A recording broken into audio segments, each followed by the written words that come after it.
السلام علیکم ورحمۃ اللہ وبرکاتہ۔ نحمدہ ونصلی علی رسولہ الکریم۔ فقد قال اللہ تعالی فی الکتاب المجید: وَإِذَا سَأَلَكَ عِبَادِي عَنِّي فَإِنِّي قَرِيبٌ أُجِيبُ دَعْوَةَ الدَّاعِ إِذَا دَعَانِ فَلْيَسْتَجِيبُوا لِي وَلْيُؤْمِنُوا بِي لَعَلَّهُمْ يَرْشُدُونَ۔ وقالت الشیعہ: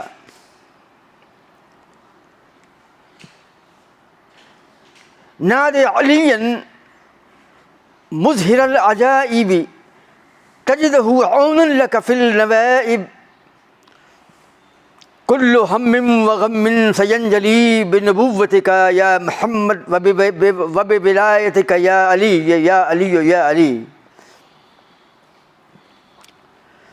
محترم سامعین، اس سے قبل والے ویڈیو میں ہم نے پنجتن پاک کی تاریخ پیش کی تھی اور شیعوں نے بہت سے کمنٹ کیے۔ ان کمنٹس کا اگر ہم جواب دینے بیٹھ جائیں گے تو اپنے عنوان سے برگشتہ ہو جائیں گے، لہٰذا اپنے اس سلسلے کو چلاتے ہوئے اور اختلافی کمنٹس کا جواب نہ دیتے ہوئے ہم انشاءاللہ کسی اور موقع پر ایک ہی ویڈیو میں ان کے کمنٹس کا جواب دے دیں گے انشاءاللہ۔ تو پنجتن پاک کی جو اصطلاح ہندوستان میں گجرات کے کاٹھیا واڑ کے علاقے میں جس کا آغاز کیا گیا، یوں ہی انہی تفضیلیہ صوفیوں نے، انہی شیعہ صوفیوں نے ناد علی اور ناد مہدی جو ہے ایجاد کی، اور اس کو بھی ان لوگوں نے 8ویں اور 9ویں صدی کے بعد ہندوستان کے سماج میں رائج کر دیا، اور اس شدت سے رائج کیا کہ آج بریلویہ بھی مثل شیعوں کے اس کو تسلیم کرتے ہیں، اس کو مانتے ہیں، اور بریلوی صوفیوں نے اپنی کتابوں کے اندر میں ناد علی اور ناد مہدی کو نقل کر دیا، اور ان صوفیہ نے، اور صوفیہ بھی کون سے، اکابر صوفیہ نے، مشہور و معروف صوفیہ نے ناد علی کو شیعوں سے ماخوذ کیا اور اپنی کتابوں میں درج کر دیا، اور ان صوفیوں نے بغیر تحقیق کی، کیونکہ تحقیق جو ہے یہ صوفیہ کا میدان نہیں، بڑے بڑے علماء جو ہیں حنفی وہ مقلد ہوتے ہیں، صوفیہ کہاں تحقیق کرنے لگ جائیں گے؟ جب بڑے بڑے علماء، حنفیوں کے بڑے بڑے علماء، اکابر علماء وہ بھی مقلد ہیں اپنے اماموں کے، تو صوفیوں کو یہ توفیق کہاں نصیب ہوگی کہ وہ وارد ہونے والے وظائف و اوراد اور دعاؤں کے تعلق سے اور صوفیہ کے متصوفانہ متکشفانہ جو مشاغل ہیں اس میں تحقیق کریں۔ وہاں پر تو ایک مرید جو ہے اپنے شیخ اور اپنے استاذ اور اپنے صوفی اور اپنے مرشد اور اپنے پیر کی ہر بات کو مثل قرآن کے مانتا ہے، بلکہ قرآن اور حدیث کا رد ممکن ہے، لیکن اپنے پیروں کا، اپنے اولیاء کا، اپنے بزرگوں کے اقوال کا، ان کے وظائف کا رد جو ہے ان کے لیے ممکن نہیں۔ اس سے قبل پنجتن پاک والے ویڈیو میں ہم نے بتایا تھا کہ 8ویں صدی ہجری سے پہلے ہندوستان میں پنجتن پاک کی اصطلاح موجود نہیں، اس کو تفضیلیہ صوفیوں نے بعد میں ایجاد کیا، اور گجرات کے کاٹھیا واڑ کے علاقے میں تو انہی حیدری اور جلالی جو دو فرقے ہوئے ہیں شیعوں میں، ان لوگوں نے 9ویں صدی ہجری کے بعد ہندوستان میں جس طریقے سے پنجتن پاک کی اصطلاح کو عام کر دیا، انہی لوگوں نے ناد علی اور ناد مہدی یہ دو دعائیں جو ہیں حضرت علی رضی اللہ تعالی عنہ سے منسوب کر دیں، جو بالکل شرکیہ الفاظ ہیں، بالکل شرکیہ دعا ہے۔ ناد علی ایک دعا ہے جو شیعوں نے 9ویں صدی ہجری کے بعد میں اس کو ایجاد کیا، اور اس کے بعد میں شیعوں سے یہ دعا جو ہے سنیوں میں در آئی اور سنیوں میں اس کا آغاز کتاب جواہر خمسہ میں، جو مولانا محمد شاہ غوث گوالیری کی کتاب ہے جواہر خمسہ، اس کتاب میں صوفی نے لکھ دیا. اور شاہ ولی اللہ محدث دہلوی جو اتنے عظیم موحد منقلب ہیں ہندوستان میں، کہ اہل حدیث کا آغاز ان سے ہی ہوا. تو شاہ ولی اللہ نے بھی اپنے استاد ابو طاہر سے اور دیگر اساتذہ سے اور جواہر خمسہ میں مرقوم و مذکور اس ناد علی جو دعا کی شکل میں مشہور ہے، اس کو وہاں سے لے لیا، اور لینے کے بعد اپنے خلفاء میں یعنی شاہ عبدالعزیز محدث دہلوی کو منتقل کیا اور شاہ اسحاق کو منتقل کیا. ان بزرگوں کو بھی شاہ ولی اللہ نے یہ دعا جو ہے ناد علی ورثے میں دی، اور ان لوگوں نے اس کی اجازت شاہ ولی اللہ سے حاصل کی. اور شاہ ولی اللہ نے جواہر خمسہ کی بنیاد پر اپنے ما قبل کے 2-3 بڑے بزرگوں کے ذریعے سے اس کا اجازت نامہ حاصل کیا، اور اپنے خاندان کے اکابر بزرگوں کو منتقل کر دیا، شاگردوں کو. تو غوث محمد گوالیری میں اس کا مصدر، اس کا سورس ہے. غالباً ایسا لگتا ہے کہ 9ویں صدی ہجری کے بعد میں محمد غوث گوالیری کی کتاب جواہر خمسہ کے اندر میں شیعیت کے حوالے سے اور شیعوں کے ذریعے سے یہ ناد علی جو ہے یہ در آئی، جس کو کہ شاہ ولی اللہ نے لے لیا. اور اعلیٰ حضرت فاضل بریلوی نے اپنے فتاوی رضویہ میں جلد 9 میں غالباً 821 یا 22 صفحے پر اس کو نقل کر دیا. موصوف نے بھی جواہر خمسہ کا حوالہ دیتے ہوئے اکابر صوفیہ سے اس کو لیے جانے اور اس کے بعد میں اس کو شاہ ولی اللہ کے ذریعے ان کے بعد والوں کو دیے جانے کے بارے میں ذکر کیا ہے. سنیوں کے بریلویوں کے اعلیٰ حضرت فاضل بریلوی نے اپنی کتاب فتاوی رضویہ میں محمد غوث گوالیری کے حوالے سے اور پھر یہ بھی نقل کیا کہ شاہ ولی اللہ نے شاہ عبدالعزیز محدث دہلوی کو اور اس کے بعد جو ہے شاہ محمد اسحاق کو یہ ناد علی جو ہے منتقل کی اور اس کی اجازت دی، اور ان لوگوں نے اپنے شاگردوں کو جو ہے اس کی اجازت دی. اور بریلویوں کے ایک بہت ہی مشہور طاہر القادری نے اپنے ویب سائٹ فتویٰ میں بھی بزرگوں کے حوالے سے اس دعا کو نقل کر دیا اور کہا کہ اس کے پڑھنے میں کوئی حرج نہیں ہے. اس کے ذریعے حضرت علی رضی اللہ تعالی عنہ سے استعانت طلب کرنا جو ہے اس کا جواز نکلتا ہے. تو طاہر القادری بریلویوں کے بہت تعلیم یافتہ، پڑھے لکھے اور بہت زیادہ معلومات والے عالم ہیں، لیکن موصوف بھی جو ہیں ناد علی کے جواز کے قائل نظر آتے ہیں. مرزا محمد علی انجینئر سے سوال کیا گیا. ویسے تو محمد علی انجینئر جو ہے شیعیت کا علمبردار ہے، رافضیت کا آئینہ دار ہے، لیکن تمام مسائل میں مطابقت کیسے کر سکتا ہے؟ لوگ جان جائیں گے. لہذا بہت سے مسائل کو منتشر و پراگندہ کرنے کے بعد میں چند مسائل میں اس نے جو ہے اختلاف کیا ہے شیعوں سے تاکہ سنیوں کو دھوکہ دے سکے. تو سوال کیا گیا کہ شاہ ولی اللہ محدث دہلوی جو ہیں ان کے حوالے سے محمد غوث گوالیری کا حوالہ بھی اس میں شامل ہے. سوال کیا لوگوں نے محمد علی انجینئر سے کہ بعض لوگوں نے جو ہے ناد علی کو جو ہے مشہور کر دیا ہے، تو اس کا جواب جو ہے محمد علی نے یہی دیا ہے، اور یہ بات صحیح اس نے کہی کہ شاہ ولی اللہ محدث دہلوی جو ہیں پہلے ان کے عقائد جو ہیں متصوفانہ متکشفانہ تھے. یہ صوفی سلسلے کے بزرگوں میں شامل تھے اور پہلے خود بدعتی تھے، پہلے خود مقلد تھے، اور پہلے خود مزاروں سے استعانت طلب کرتے تھے اور قبروں پر بیٹھتے تھے، چلے کرتے تھے. لیکن ان کے زندگی کے بہت سے ادوار ہیں. مرزا محمد علی نے ایک تاریخی بات کہی جو ہم بھی بیان کرتے ہیں کہ شاہ ولی اللہ پہلے صوفی بزرگ تھے، لیکن بعد میں تحقیق کے میدان میں اترے تو موصوف کی وہ تمام کتابیں جو ماضی میں لکھی تھیں وہ کل عدم ہو گئیں، بیکار ہو گئیں۔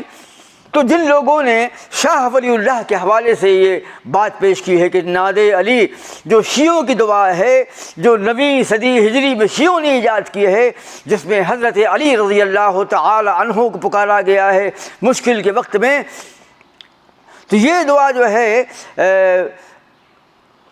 شاہ ولی اللہ محدث دہلوی کے سلسلے میں پائی جاتی ہے۔ تو دراصل موصوف پہلے صوفی تھے اور تحقیق کے بعد اس راستے میں آ گئے، بلکہ آنے کے بعد بھی جو ہے موصوف نے حجت اللہ البالغہ جب لکھی تو حجت اللہ البالغہ کے مقدمے میں بھی آپ اس بات سے چھوٹ نہیں پائے ہیں کہ اللہ کے رسول اور حضرت حسین رضی اللہ تعالی عنہ میرے خواب میں آئے اور مجھ کو حضرت حسین نے قلم دیا اور میرے دل میں یہ بات ڈالی گئی اور مجھے خواب میں یہ بات دکھائی گئی۔ یعنی تصوف سے گریزہ ہونے کے بعد بھی، تصوف سے دستکش ہونے کے باوجود بھی آپ کی کتاب حجت اللہ البالغہ میں آپ نے مقدمے میں ایسی باتیں لکھی تھیں، اور اس کے بعد بھی تصوف سے چھٹکارا مکمل طور سے نہیں مل پایا۔ ہاں، بعد کے ادوار میں کچھ کمی واقع ہوئی ہوگی۔ تو یہ عام طور سے دیکھا گیا ہے کہ 100-150 سال پہلے جو بزرگ حضرات، جو علماء ہیں، صوفیاء ہیں، محققین ہیں، باوجود کہ شرک اور بدعت سے کنارہ کش ہو کر رہ حق سے قریب آ گئے، پھر بھی ان کے اندر میں کچھ بدعی افکار و نظریات کا ہم شمولیت اس میں دیکھتے ہیں۔ تو شاہ ولی اللہ کا حوالہ بھی پیش کیا گیا ہے۔ بہرحال شاہ ولی اللہ دلیل نہیں ہیں، حجت نہیں ہیں، یا محمد غوث گوالیری حجت نہیں ہیں۔ مدنی چینل کے جو قادری ہیں وہ بھی اس کو جائز مانتے ہیں، اور تمام بریلوی علماء جو ہیں اس کی اگوائی کرتے ہیں، اس کی تائید کرتے ہیں، اس کی توثیق کرتے ہیں کہ مسلمانوں کو مشکل کے وقت میں حضرت علی رضی اللہ تعالی عنہ کو پکارنا چاہیے، یہ دعا ناد علی کے ذریعے سے، جس کی کوئی حقیقت نہیں ہے۔ اور یہ بھی کہا کہ شیعوں نے کہا کہ ناد علی احد کے میدان میں جب مسلمانوں پر ایک جنگی مشکل آن پڑی اور مسلمان ایک بہت ہی کرٹیکل پوزیشن میں، ایک بہت ہی پریشان کن حالت میں پھنس گئے، تو آسمان سے خلاؤں میں نبی کریم صلی اللہ تعالیٰ علیہ وسلم کو احد کے میدان میں اللہ کے رسول کے کانوں میں اللہ کی آواز آئی کہ اے نبی، تم پکارو علی کو مشکل کے وقت میں، علی تمہاری مدد کو آئیں گے۔ لا حول ولا قوت الا باللہ العلی العظیم۔ شیعوں نے یہ بات اپنی کتب میں، اپنی کتابوں میں درج کر دی۔ تفضیلیہ متصوفین نے، صوفیوں نے اس بات کو بغیر حوالے درج کر دیا کہ بند احد کے میدان میں ایک مشکل گھڑی میں نبی کو اللہ تعالی نے حکم دیا۔ آپ سوچو کہ جو اللہ تعالی قرآن عظیم میں یہ فرمائے فَإِذَا سَأَلَكَ عِبَادِي أَنِّي قَرِيبٌ أَنِّي فَإِنِّي قَرِيبٌ أُجِيبُ دَعْوَةَ الدَّاعِ إِذَا دَعَانِ فَلْيَسْتَجِيبُوا لِي وَلْيُؤْمِنُوا بِي لَعَلَّهُمْ يَرْشُدُونَ۔ اے نبی، جب پوچھیں ہمارے بندے جو ہیں تم سے میرے بارے میں، تو تم کہو کہ اللہ کہ میں قریب ہوں اور ان کی دعاؤں کو سنتا ہوں اور جواب دیتا ہوں، پورا کرتا ہوں۔ اس بات پر ایمان لے آؤ ہیں تاکہ وہ لوگ جو ہیں رہ حق سے وابستہ ہو جائیں، صحیح راستے پر آ جائیں۔ جو اللہ تعالیٰ مسلمان جو ہیں ایاک نعبد و ایاک نستعین پڑھا کرتے ہیں قرآن عظیم میں کہ اے اللہ، ہم تیری عبادت کرتے ہیں اور تجھی سے مدد مانگتے ہیں۔ اس قرآن عظیم کی آیت کو پڑھنے کے بعد بھی مسلمان مسجد سے نکلنے کے بعد ہی یا غوث، یا خواجہ، یا علی، یا حسن، یا حسین کا نعرہ مارتا ہے، یا علی کا نعرہ مارتا ہے۔ کتنے افسوس کی بات ہے کہ پنجگانہ نمازوں میں، پنجگانہ صلات میں اللہ کو پکارنے کے باوجود بھی پھر غداری شروع کر دی جاتی ہے۔ اور اللہ نے فرمایا ادعونی استجب لکم، اے بندو تم مجھے پکارو میں تمہاری دعائیں سنوں گا۔ لیکن افسوس کہ مسلمان کے عوام تو کجا، بڑے بڑے علماء، اکابر صوفیہ جو ہیں اس شرک کا شکار نظر آتے ہیں۔ حیرت کی بات ہے کہ اللہ کے رسول نے مشرق قوم کو دعوت دی، وہ پوری قوم جو ہے ایمان لے آئی، اللہ کے دین کو قبول کیا، لیکن اتنا دین سمجھنے کے بعد میں، قرآن و حدیث کی تعلیمات کے حصول کے بعد میں، اتنی لمبی لمبی داڑھیوں والے علماء اور لمبے لمبے جبے قبے پہننے والے علماء اور یہ صوفیہ اور یہ بزرگان دین، ان کو اتنا شعور نہیں کہ وہ اللہ کے ساتھ بندوں کو شریک کر رہے ہیں۔ اللہ تعالیٰ نے پورے قرآن عظیم میں کفار و مشرکین کو شرک سے منع فرمایا ہے، اور دن میں 5 بار ہم پڑھتے ہیں کہ ایاک نعبد و ایاک نستعین اہدنا الصراط المستقیم، اے اللہ ہم تجھی کو پکارتے ہیں، تیری ہی عبادت کرتے ہیں، تجھی سے مدد مانگتے ہیں۔ یہ پڑھنے کے باوجود بھی اللہ کو چھوڑ کر غیروں کو پکارتے ہیں، اور شیعوں کی دعا کو جو ہے اختیار کرتے ہیں، جبکہ شیعہ کتب میں، سنی کتابوں کے اندر میں اس کا کوئی ثبوت نہیں ملتا ہے۔ چند صوفیہ نے اپنی کتاب میں، جیسے محمد غوث گوالیری نے اپنی کتاب جواہر خمسہ میں اس کو نقل کر دیا، وہاں سے شاہ ولی اللہ نے لے لیا، وہ تو اپنے زمانے ماضی میں جب وہ گمراہ تھے تب لیا تھا، اور اس کے بعد جو ہے شاہ عبدالعزیز محدث دہلوی کو منتقل کر دیا، شاہ محمد اسحاق کو منتقل کر دیا، اور محمد غوث گوالیری نے اپنے ما قبل کے بزرگوں سے، اور شاہ ولی اللہ نے ابو طاہر وغیرہ سے اپنے بزرگوں سے لے کر کے اپنے شاگردوں کو منتقل کیا، اپنے مریدوں کو منتقل کیا۔ لیکن یہ ایام جاہلیت کی بات تھی، لیکن تحقیق کے بعد جو ہے اب ان کی یہ کتابیں جو ہیں اس سے حوالہ دینا بیکار ہے، اس لیے کہ جس دور میں شاہ ولی اللہ نے کتابیں لکھی تھیں وہ دور گمراہی کا تھا، لیکن جب آپ رہے حق سے وابستہ ہو گئے، آپ نے حق قبول کر لیا اور تحقیق و تفتیش کے میدان میں اتر آئے، تو ان تمام باتوں کو شرک قرار دیا۔ قبروں سے مدد مانگنا، قبروں پر بیٹھنا اور غیر اللہ کو پکارنا، تصوف میں اشتغال کرنا اور نعت علی کو پڑھنا، یہ تمام چیزیں آپ نے شرک قرار دیں اور ان باتوں سے دور ہو گئے۔ بلکہ 4 ائمہ کی تقلید کرنا، اس کو بھی شاہ ولی اللہ نے شرک قرار دیا ہے، اور شاہ عبدالعزیز نے بھی اس کو شرک قرار دیا ہے اپنی تفسیر عزیزی میں، اور شاہ ولی اللہ نے حجت اللہ البالغہ میں، اور اسماعیل دہلوی نے اپنی کتاب غالباً تنویر العینین کے اندر میں اس کو شرک قرار دیا ہے، غیر اللہ کو پکارنے کو۔ لیکن افسوس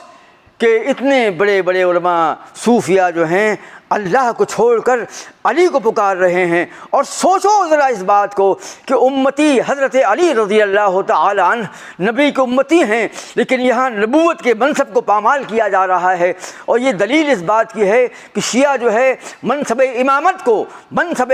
رسالت اور منصب نبوت پر فائق جانتے ہیں، وہ منصب نبوت سے دور ہیں۔ ان کے نزدیک حضرت علی، حضرت فاطمہ، حضرت حسن اور حضرت حسین رضی اللہ تعالی عنہ مجمعین مقدم ہے، نبوت مؤخر ہے، نبوت جو ہے امامت کے ماتحت ہے،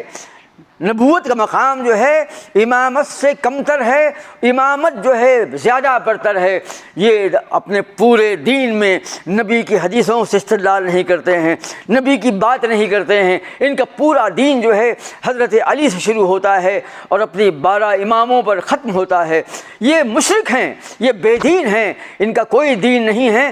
پورا کا پورا دین جو ہے غیر اللہ کو پکارنے میں جو ہے ان کا ثابت ہے۔ تو یہ نعت علی جو ہے، جو آج کا ہمارا عنوان ہے، یہ الفاظ ہم پہلے پڑھ لیتے ہیں کہ جو شیعوں نے جو ہے یہ اس کو ایجاد کیا ہے، اور یہ کہا کہ احد کے میدان میں نبی کو اللہ تعالی نے آواز ڈالی، اور نبی نے حضرت علی رضی اللہ تعالی عنہ کو پکارا مشکل کے وقت میں، اور حضرت علی وہاں پر فوراً موجود ہو گئے اگرچہ بیمار تھے، اور پھر مسلمانوں کے لشکر کی مدد کی۔ وہ دعا کیا ہے؟ ناد علی مظہر العجائب تجدہ عونا لک فی النوائب کل ہم وغم سینجلی بولایتک یا علی یا علی یا علی، یعنی علی کو پکارو، جو عجیب و غریب چیزوں کے مظہر ہیں، یعنی جو عجائب اور غرائب کو ظاہر کرنے والے ہیں، ان کو پکارو، علی کو پکارو، تو پائے گا اپنے لیے مدد مشکل کے وقت میں، مشکل کے وقت میں پکارنے میں تو علی کی مدد کو پائے گا۔ کل ہم و غم سینجلی، تمام غم اور تکلیفیں جو ہیں کافور ہو جائیں گی، ختم ہو جائیں گی نبی کی، ولی کی، علی کی ولایت سے۔ اے علی، اے علی، یا علی، یا علی، یا علی، یعنی حضرت علی کی ولایت سے تمام تکالیف جو ہیں دور ہو جائیں گی۔ یہ ہے وہ دعا جو شیعہ روافض نے جو ہے ایجاد کی، اور سنی مآخذ اور سنی مصادر میں جواہر خمسہ کے راستے سے، اور بعد میں شاہ ولی اللہ کے ذریعے سے ولی اللہ خاندان میں، اور اس کے بعد میں اعلیٰ حضرت فاضل بریلوی کی کتاب جو ہے فتاوی رضویہ کے ذریعے سے ان کے بزرگوں میں اور پوری بریلویت میں یہ دعا جو ہے شامل ہو گئی۔ اور آج یہ دعا جو ہے بریلویہ اس شدت سے پڑھتے ہیں کہ روافض بھی اتنا اہتمام نہیں کرتے، شیعہ حضرات بھی نعت علی کے بارے میں اتنے جذباتی نہیں ہیں جتنے کہ سنی ہیں، اور قادری جو ہے جو اپنے مدنی چینل میں اس کو بیان کرتا ہے، اور بڑے بڑے علماء جو ہیں بڑے غلو کے ساتھ میں اس کا ذکر کرتے ہیں۔ دراصل حیدری اور جلالی جو شیعوں کے جو سلاسل ہیں، متصوفانہ جو سلسلے ہیں، ان لوگوں نے ہندوستان میں 8ویں اور 9ویں صدی ہجری کے آغاز میں، 8ویں صدی ہجری کے بعد میں اور 9ویں صدی کے آغاز میں اس دعا کو جو ہے پنجتن پاک کو جاری کر دیا تھا، اور اس کے بعد میں اس نعت علی کو شامل کر دیا تھا۔ ان حیدری اور جلالی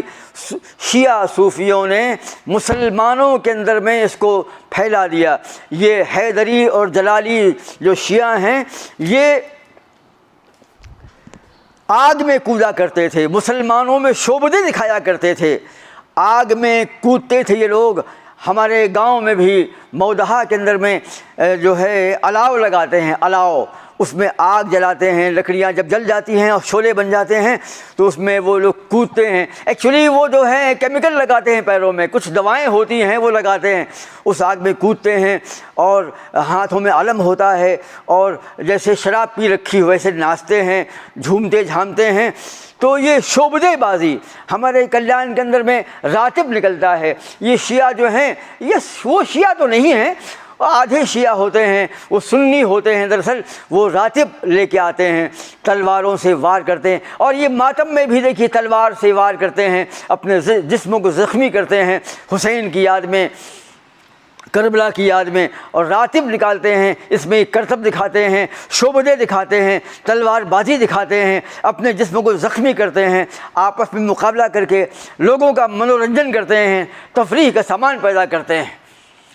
تو 9ویں صدی ہجری میں جلالی اور حیدری شیعوں نے پنجتن پاک کی طرح نعت علی کو اور نعت مہدی کو جاری کر دیا، اور یہ ہندوستان کے مسلمانوں میں اور ہندوؤں کو جو ہے پنجتن پاک کی اصطلاح کے ذریعے اور نعت علی کے ذریعے جو ہے متاثر کر رہے تھے۔ یہ مسلمانوں کے ہاتھوں میں نعت علی کی تعویذ لٹکانا ان لوگوں نے شروع کر دیا، اور مرنے کے بعد میں قبر کے پتھر میں بھی نعت علی لکھی گئی کہ نعت علی اگر قبر کے پتھر پر لکھ دی جائے گی تو مشکل جو ہے آسان ہو جائے گی، فرشتوں کا جواب دینا آسان ہو جائے گا۔ اور اس کے بعد میں جمعہ اور عیدین کے خطبوں میں بھی نعت علی کو شامل کیا گیا، اور آج بریلویوں کی بڑی بڑی دعائیہ کتابوں میں، ان کتابوں میں جس میں دعائیں لکھی ہوتی ہیں، جیسے پنج سورہ ہے، غالباً پنج سورہ میں بھی نعت علی دی گئی ہے، اور دعا رود لکھی، اور ایسی بہت سی دعائیں جو اللہ کے رسول سے ثابت نہیں ہیں، جو غیر مسنون ہیں، صوفیوں نے، بزرگوں نے، باباؤں نے اور ان کے علماء نے ایجاد کر لیا ہے، ان دعاؤں کو شامل کر دیا ہے۔ جبکہ عبادت جو ہے وہ توقیفی معاملہ ہے، عبادت میں کسی بھی انسان کی بات نہیں مانی جائے گی، عبادت آسمان سے نازل کی جائے گی۔ اللہ تعالیٰ نے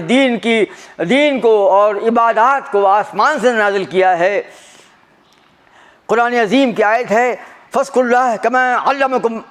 ایسے ذکر اللہ کا ایسے کرو کہ جیسے اس نے کما ایک مقام پر کما ہداکم، جیسے اللہ نے تم کو ہدایت دی ہے۔ تو عبادات کے میدان میں، دعاؤں کے میدان میں، نوافل اور نمازوں کے میدان میں اور ذکر و اذکار کے میدان میں یہ توقیفی معاملہ ہے، یعنی اس میں دلیل مطلوب ہے، دلیل کے بغیر جو ہے عبادات نہیں انجام دی جائیں گی۔ لیکن حیرت کی بات ہے کہ شیعوں میں، روافض میں اور شیعوں کے اندر میں اور ہمارے ہندوستان کے بریلویہ میں اور دیوبندیوں میں بھی، جی ہاں یہ نام کے وہابی ہیں، ان کے بزرگوں نے بھی بہت سی دعائیں ایجاد کی ہیں، عجیب و غریب مشاغل صوفیوں کے جو ہیں جاری کر دیے ہیں، پیرا مریدی کے راستے سے، پیری مریدی کے راستے سے دنیا بھر کی عبادات، دنیا بھر کے وظائف اور دنیا بھر کے اوراد جو ہیں ایجاد کر لیے ہیں اور طور طریقے ایجاد کر لیے ہیں۔ صوفیوں کے سلاسل یعنی نقشبندی، چشتی، سہروردی، قادری، نظامی، صابری، دنیا بھر کے سلاسل جو ہیں صوفیوں کی ایجاد کر لیے ہیں، ان کے وظائف ہیں، ان کے اوراد ہیں، ان کی دعائیں ہیں، ان کے سلسلوں کی نمازیں ہیں۔ یہ بریلویوں نے بھی ایجاد کیا ہے اور دیوبندیوں نے بھی ایجاد کیا ہے۔ یہ اور بات ہے کہ شہروں میں جیسے بمبئی، کلکتہ، ان بڑے بڑے شہروں کے جو دیوبندی ہیں اور تبلیغی ہیں ان کو یہ بات معلوم نہیں کیونکہ وہ ذکر نہیں کرتے ہیں، لیکن ہمارے یو پی کے علاقے میں سب کو یہ بات معلوم ہے کہ بڑے بڑے دیوبندی جو ہیں وہ باقاعدہ چشتی اور قادری اور نظامی اور صابری ہوتے ہیں۔ جی ہاں، جو کتاب ہے اس میں علماء دیوبند نے قبول کیا ہے، المفند المہند جو کتاب ہے اس میں انہوں نے حکومت سعودیہ کو جو ہے ایک کتاب لکھ کر دی تھی اور یہ بتایا تھا کہ ہمارے علماء دیوبند کے عقائد یہ ہیں۔ اس میں ان لوگوں نے صاف صاف کہا کہ ہم لوگ حنفی ہیں اور تصوف میں ہم چشتی ہیں، قادری ہیں، نقشبندی ہیں اور سہروردی ہیں۔ تو اس طریقے سے ہمارے بڑے بڑے صوفیہ جو ہیں دنیا بھر کے جو ہیں یہ سلاسل ایجاد کر لیے، دعائیں ایجاد کر لیے۔ تو شیعوں کی یہ ایجاد کردہ دعا ہے جس میں حضرت علی کو پکارا گیا ہے۔ آپ سوچئے، بے ولایتک یا علیو، اے علی آپ کی ولایت۔ یہ کیا ہے ولایت؟ یہ عقیدہ ہے ولایت کا، یعنی خلافت بلا فصل،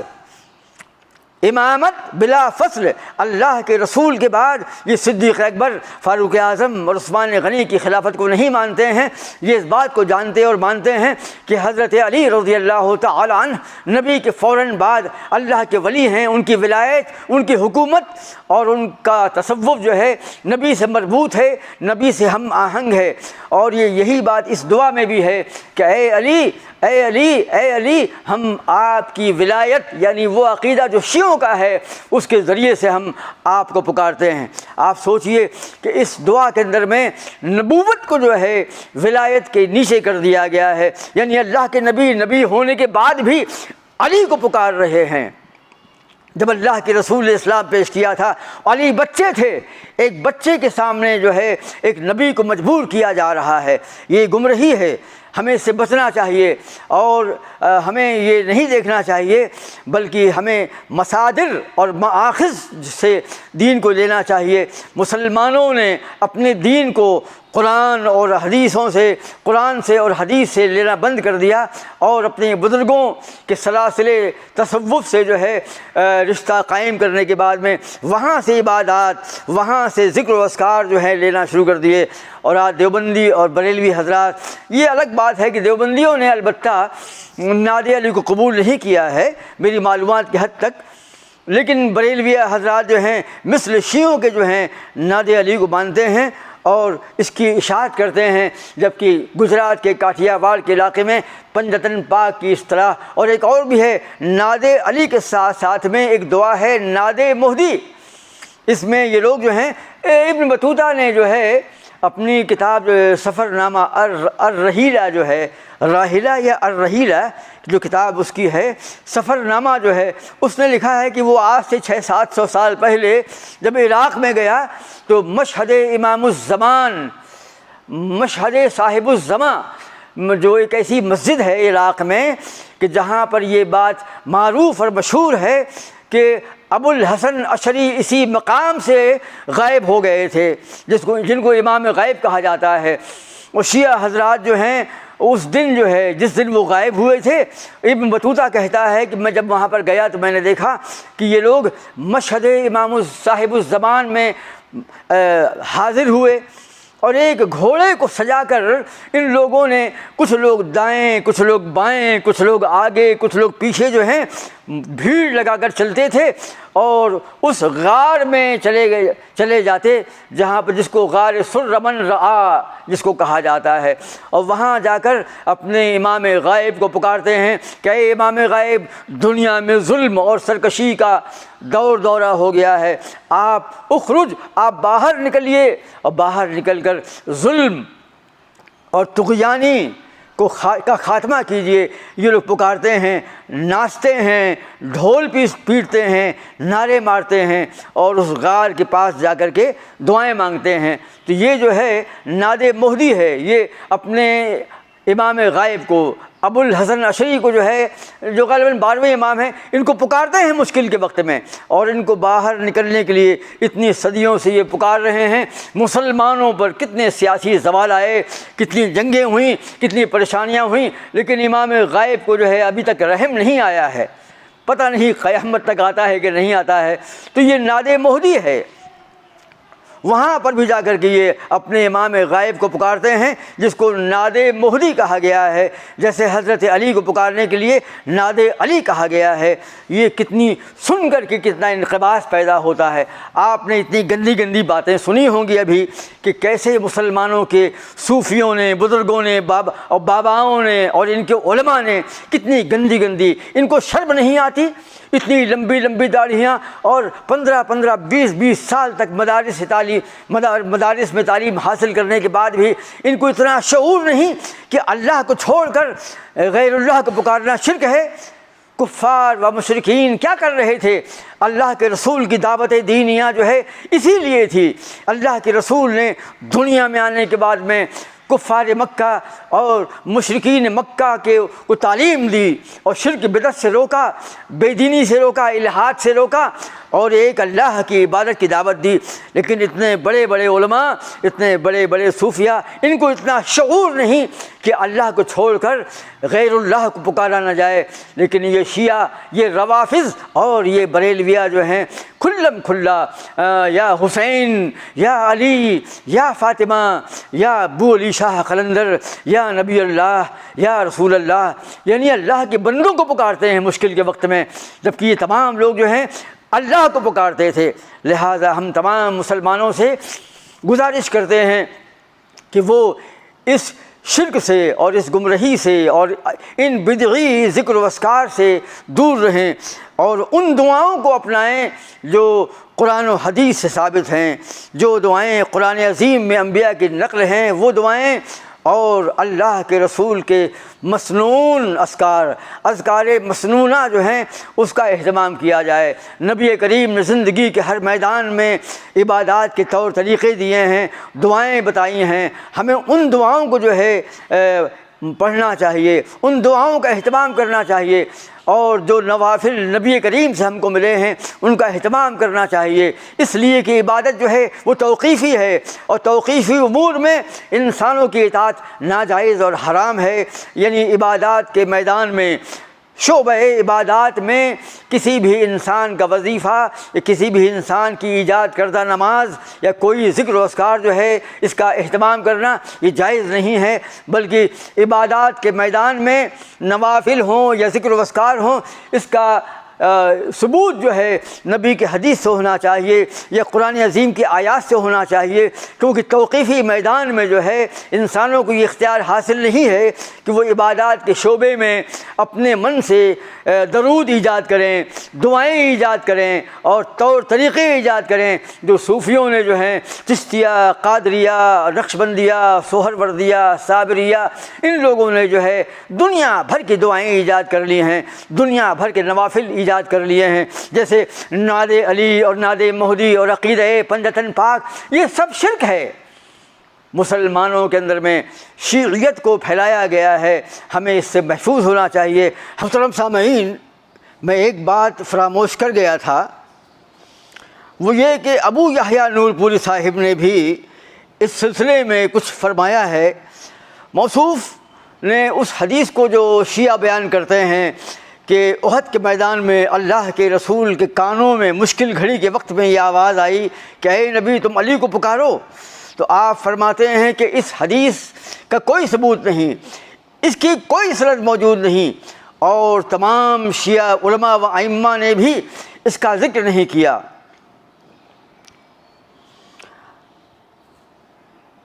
خود شیعہ و روافض نے بھی اس بات کا انکار کیا ہے، جہاں بہت سے شیعہ علماء نے نعت علی کی اگوائی کی ہے، اس کی توصیف کی ہے،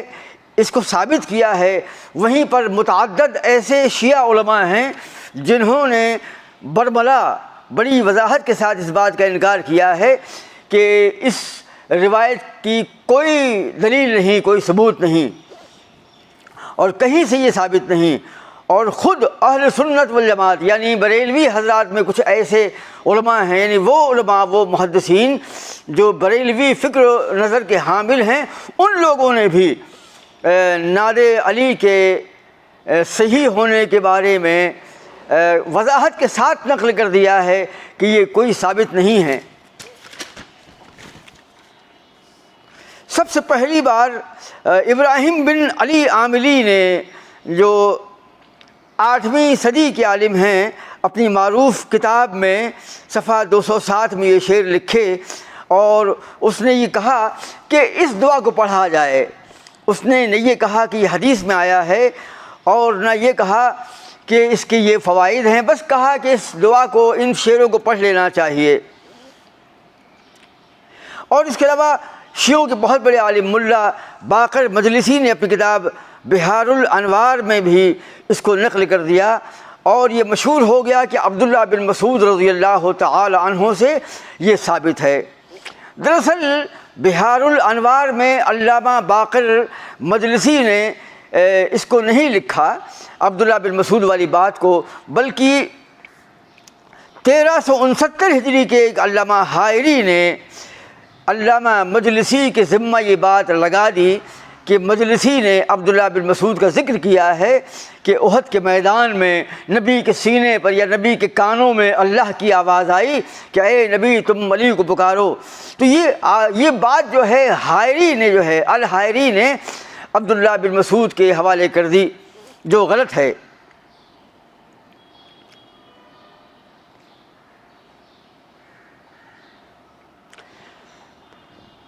اس طریقے سے ابو یحییٰ نور پوری نے یہ کہا کہ حیرت کی بات ہے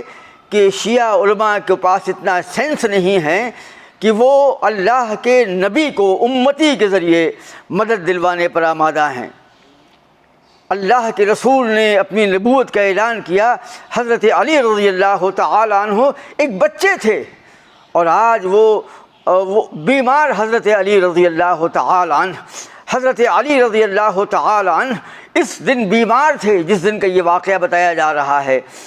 کہ اللہ کے رسول کے کان میں آواز آئی۔ یہ کتنی بڑی توہین ہے، خود اللہ کے رسول کی توہین ہے، صحابہ کی توہین ہے، اور اللہ کی توہین ہے کہ اللہ خود اتنا مجبور ہے کہ وہ خود مدد نہیں کر رہا ہے،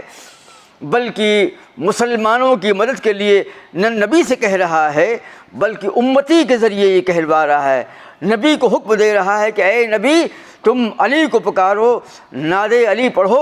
اور علی تمہاری مدد کو آ جائیں گے۔ یہ کتنی بڑی توہین ہے۔ دراصل شیعوں کا یہ عقیدہ ہے کہ منصب نبوت جو ہے وہ منصب امامت سے کمتر ہے، اسی لیے وہ نبی کو جو ہے امتی کے ذریعے یعنی امام علی کے ذریعے اللہ کے رسول کی مدد کو دکھا رہے ہیں۔ ان کی نظروں میں، شیعہ کی نظروں میں امامت کا منصب جو ہے اونچا ہے، بلند ترین ہے نبوت کے مقابلے میں، اسی لیے نبی کی توہین کرنے کے لیے یا نبوت کی توہین کرنے کے لیے یا عہدہ رسالت کی توہین کرنے کے لیے یہ بدترین عقیدہ گڑھا کہ نبی جو ہیں ایک دم مجبور تھے، اور نبی بھی اللہ کا مجبور ہے، اسی لیے ان کا پورا دین جو ہے حضرت علی سے شروع ہوتا ہے۔ بعض لوگ کہتے ہیں کہ غالباً نبوت جو ہے علی کو مل جانا چاہیے تھی رضی اللہ تعالی عنہ، جبرائیل نے غلطی کی، اور کچھ شیعہ بولتے بھی ہیں یہ بات بہت معتبر ذرائع سے نہیں بول رہا، لیکن لوگ کہتے ہیں کہ جبرائیل جو ہیں آئے تھے نبوت لے کر کے علی کے لیے، لیکن وہ بھول سے جبرائیل جو ہیں نبی کے پاس چلے گئے، تو اللہ نے کہا چلو اب پہنچ گئے ہیں تو ان کو دے ہی دی جائے۔ تو اس طریقے سے جو ان کا پورا دین جو ہے یعنی حضرت علی سے آغاز ہوتا ہے اور 12 ائمہ پر ختم ہوتا ہے اور ان کی آل و اولاد میں جاری رہتا ہے۔ ان کے دین میں نہ قرآن عظیم کے احکام ہیں، نہ اللہ کے رسول کی احادیث کی کوئی اہمیت ہے، بس ان کا پورا دین جو ہے علی سے شروع ہوتا ہے رضی اللہ تعالی عنہ اور 12 ائمہ پر ختم ہوتا ہے۔ ان کو نبی سے کوئی مطلب نہیں، قرآن سے کوئی مطلب نہیں، حدیث سے کوئی مطلب نہیں، دین سے کوئی مطلب نہیں۔ ان کی پوری گفتگو جو ہے امامت کے بارے میں ہوتی ہے، حضرت علی رضی اللہ تعالی عنہ، حضرت فاطمہ رضی اللہ تعالی عنہ، حضرت حسین رضی اللہ تعالی عنہ، حضرت حسن رضی اللہ تعالی عنہ، اور شیعہ ائمہ 12 ائمہ، بس انہی پر ان کی گفتگو ہوتی ہے۔ اور تمام علماء جو ہیں بس انہی ائمہ کے بارے میں، ائمہ معصومین کے بارے میں، جن کو یہ معصوم گردانتے ہیں، انہی کا ذکر ہوتا ہے، ماتم کرتے ہیں، حضرت حسین کا مقام ثابت کرتے ہیں، حضرت علی رضی اللہ تعالی عنہ کی الوہیت کو ثابت کرتے ہیں۔ حتیٰ کہ ایک ایسا بدترین فرقہ بھی ہے نصیریہ، جو حضرت علی رضی اللہ تعالی عنہ کو اللہ کا مقام دیتا ہے کہ وہ علی جو ہیں ان میں اللہ کی ذات حلول کیے ہوئے ہے۔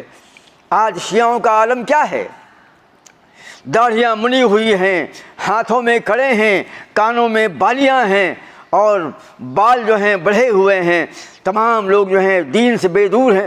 دین سے بالکل دور ہیں، نہ نمازوں کا اہتمام ہے، نہ دینداری ہے، نہ تقویٰ پرہیزگاری ہے۔ محرم کے ایام میں جب ماتم کا دور آتا ہے اس وقت معلوم پڑتا ہے کہ یہ شیعہ نوجوان جو ہیں وہ کس لیول کے ہیں۔ تمام شیعہ جو ہیں بس ان کے علماء جو ہیں کسی حد تک دکھتے ہیں کہ مولوی ہیں، ورنہ شیعیت کا مطلب ہے بے دینی، بدعقیدگی اور گمرہی، ماتم کرنا، اپنے آپ کو عذاب دینا، اپنے اوپر تلواریں چلانا ہیں اور اپنا خون نکالنا، ماتم کرنا، راتب نکالنا، یا حسین یا علی کے نعرے مارنا، تعزیے نکالنا، سبیل لگانا، ہنگامہ کرنا، صحابہ کو گالی بکنا، بس یہی دین ان کا رہ گیا ہے۔ شیعوں کو دیکھ لیجئے، ان کو دیکھ کر معلوم پڑ جائے گا کہ یہ حق پر کیسے ہو سکتے ہیں، جن کی پوری قوم جو ہے بے دین ہو اور بے عمل ہو، بے نمازی ہو، اور جن کا پورا دین جو ہے اللہ کو چھوڑ کر اللہ کے بندوں کو پکارنا ہو، جو حضرت علی رضی اللہ تعالی عنہ اور ائمہ کو، اپنے ائمہ کو، اپنے 12 ائمہ کو پکارتے ہوں، ناد علی پڑھتے ہوں، جو مشکل کے وقت میں اللہ کو چھوڑ کر ناد علی کے ذریعے اپنا محل نکالتے ہوں، وہ کتنی بدترین قوم ہوگی۔ اللہ تعالیٰ سے دعا ہے کہ ہمارے ان شیعہ بھائیوں کو جو ہے توفیق دے کہ یہ توحید پر قائم ہو جائیں، شرک اور بدعت کی اس دلدل سے نکلیں۔ ہم تمام ناظرین سے گزارش کرتے ہیں۔ اور ایک بات مجھے اور کہنا ہے، میں بھول گیا تھا، ملا علی قاری جو ہیں یہ حنفیوں کے بہت بڑے امام ہیں۔ انہوں نے اپنی کتاب اسرار المرفوع فی اخبار الموضوع، غالباً یہ نام ہے، اس کتاب کے اندر میں بالکل رد کیا ہے ناد علی کا، کہ ناد علی میں جو حضرت علی رضی اللہ تعالی عنہ کے بارے میں جو بدترین عقیدہ ایجاد کیا ہے یہ باطل ہے، یہ شیعہ علماء کی من گھڑت ہے، یہ شیعہ علماء کا وضع کردہ ہے۔ تو ملا علی قاری نے بھی اس کا انکار کیا ہے۔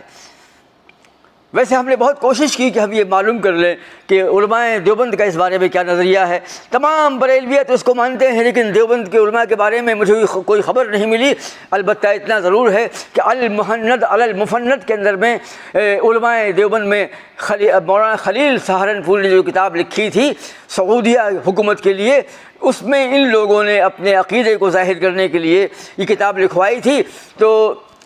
مولانا خلیل نے جو ہے یہ لکھا ہے کہ ہم جو ہیں تقلید میں ابو حنیفہ کے ماننے والے ہیں، اور علم کلام میں ابو الحسن اشعری اور امام ماتریدی کے ماننے والے ہیں، اور تصوف میں ہم چشتی ہیں، قادری ہیں، نقشبندی ہیں، سہروردی ہیں۔ انہیں اپنی زبان سے علماء دیوبند نے ان بدعی افکار کا اظہار کیا۔ سوچئے آپ کہ اللہ کے رسول نے دین ایک دیا تھا، قرآن اور حدیث، بلغ ما انزل الیک من ربک، اے رسول تم وہ پہنچا دو جو آسمان سے آپ پر نازل کیا گیا ہے۔ اور میں کہتا ہوں کیا آسمان سے حنفیت، شافعیت، مالکیت اور حنبلیت نازل ہوئی تھی؟ کیا آسمان سے اشعریت، ماتریدیت نازل ہوئی تھی؟ کیا آسمان سے قادریت، چشتیت، سہروردیت، نقشبندیت یہ نازل ہوئی تھی؟ یہ تمام چیزیں بدعت ہیں اور شرک ہیں اور گمراہی ہیں۔ ان لوگوں نے اپنی زبان سے اس بات کا اقرار کیا کہ ہم لوگ جو ہیں حنفی، شافعی، مالکی، حنبلی ہیں، ماتریدی ہیں، اشعری ہیں، نقشبندی ہیں، چشتی ہیں، قادری ہیں، سہروردی ہیں، اور ان کے علماء جو ہیں مشاغل، جو صوفیہ کے مشاغل ہیں اور ذکر و اذکار ہیں اور ان کی ایجاد کردہ دعائیں ہیں، ان سب کو ماننے والے ہیں۔ اس ویڈیو کے ریکارڈنگ تک مجھے کوئی دلیل نہیں مل پائی کہ ناد علی کے بارے میں علماء کا کیا کہنا ہے۔ اتنا ضرور ہے کہ یہ لوگ جو ہیں شاہ ولی اللہ کے سلسلے کو ماننے والے ہیں، ان کے تصوف کو ماننے والے ہیں، وحدت الوجود کے ماننے والے ہیں۔ یقیناً جب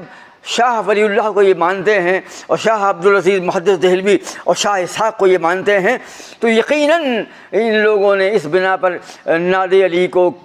کی تائید تو کی ہوگی، لیکن چونکہ دلیل نہیں ہے اس لیے ہم اس معاملے میں سکوت اختیار کرتے ہیں، کیونکہ علماء دیوبند جو ہیں تصوف کی ان تمام خرابیوں کا شکار ہیں جس کا بریلویہ شکار ہیں، اور ایسے بہت سے عقائد کے اندر میں یہ بریلویوں کے ہم نوا ہیں۔ بس چھوٹے بھائی اور بڑے بھائی کا فرق ہے۔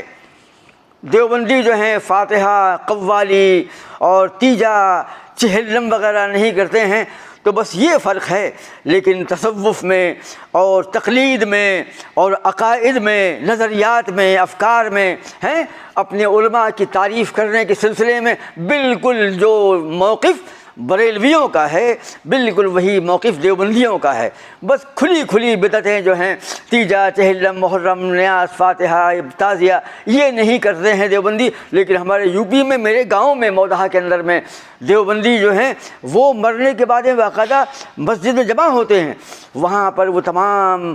قل پڑھنا اور پڑھ کے بخشنا یہ سب جو ہے اپنی آنکھوں سے دیکھا ہے۔ ہم اس مجلسوں میں شامل تھے،